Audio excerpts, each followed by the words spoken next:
Right? And with that, of course, wealth in one sense, as it's been mentioned sometimes, allows a certain time. You can exchange money for time. Right? Wealth, poverty. Because if you don't have enough money, you have to work. You have to use your time to buy. You have to use your time to buy substance to provide yourself with existence, and therefore, money allows a certain degree of freedom if used wisely. All right. Now, there are all kinds of beauty. Let's go for the top, which he calls bliss. Therefore, this person, therefore, should be able to look at you and say, let's take a look at you now. Let's see.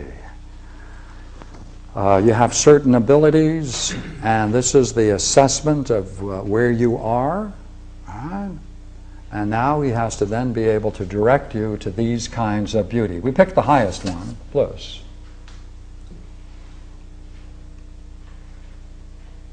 And while you're going through this whole thing, your primary goal is always, while this is going on, this quest for this kind of knowledge, is to keep in mind the nature of your soul.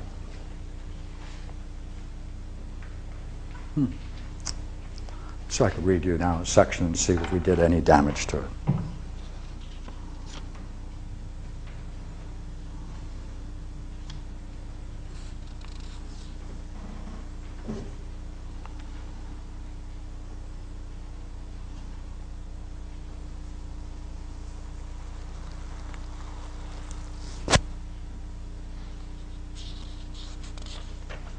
Okay.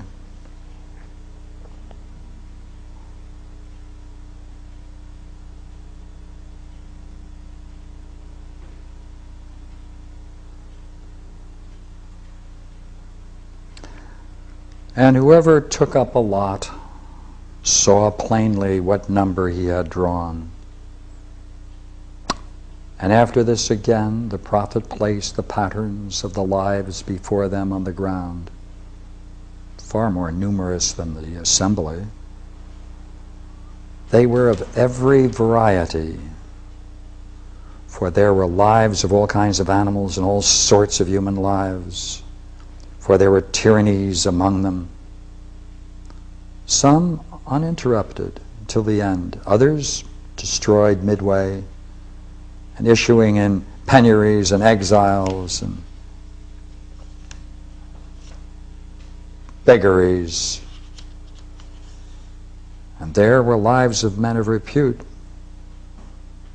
for their forms of beauty and bodily strength, and prowess and high birth and virtues of their ancestors. Of course, the same thing for women. But there was no determination of the quality of soul, because the choice of a different life inevitably determined a different character.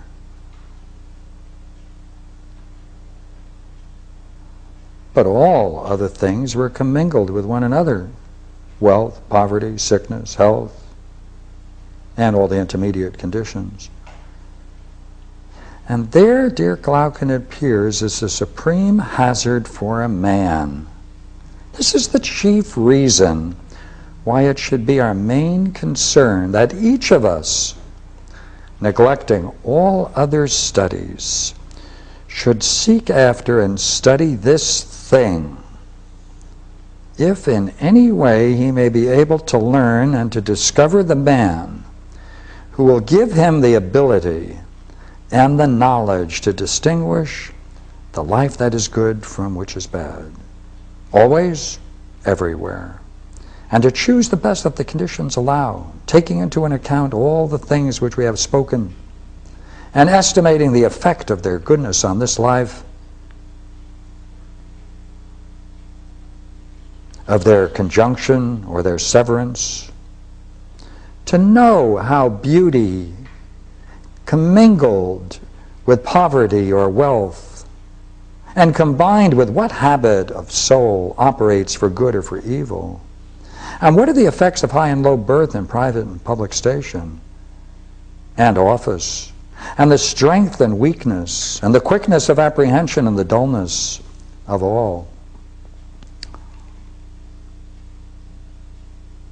And similar acquired habits of the soul when blended and combined with one another, so that with consideration of all these things he'll be able to make a reasoned choice between the better and the worse life, with his eyes fixed on the nature of his soul, naming the worse life that which will tend to make it more unjust, and the better that which will make it more just. And all other considerations he'll dismiss, for we've seen that this is the best choice both for life and in death. So a man must take with him to the house of death adamine faith in this, that even there he may be undazzled by the richnesses and the similar trumpery that may precipitate himself into tyrannies and similar doings, and so work many past evil. So that's where so look here.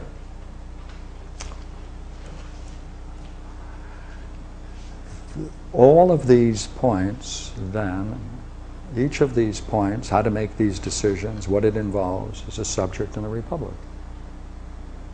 Therefore, in the Republic, we have each one of these issues is discussed. Each one of these is given a certain area where Socrates explores it in a certain degree of depth.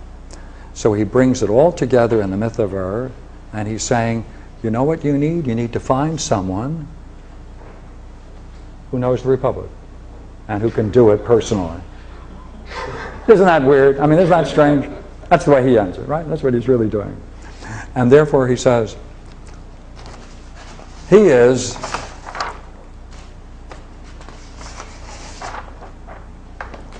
one more. He's the second guide. Because your first guide makes sure you're going to do whatever it is you chose. And the only way out for him is this quest for using the mind to explore what it is you are. See, this is really telling you what you are. That's really what it is, isn't it? These are all the influences on your soul. You say, okay, now you know what? You got to know all that. Why? Because then if we're going to choose what kind of beauty you want to experience, each one of these things is going to play its role. And so in the end of this myth, Socrates says, if we are to be guided by me. So let me go back into that last couple of sentences. And he sneaked that in, right?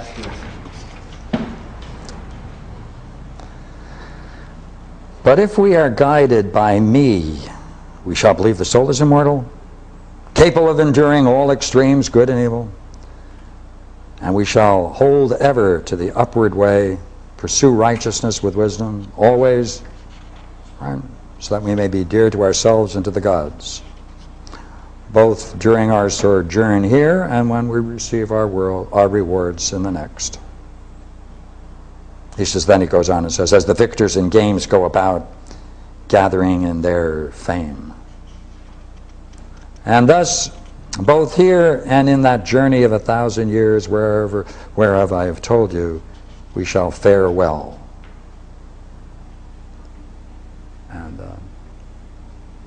let's throw it open for some questions and play some with it. That's the whole myth of error. And this is really the subject of Plato's Republic, condensed, compacted into the end of his myth. Clever? Yeah, he's quite a guy. I know someone who read all of it. So what is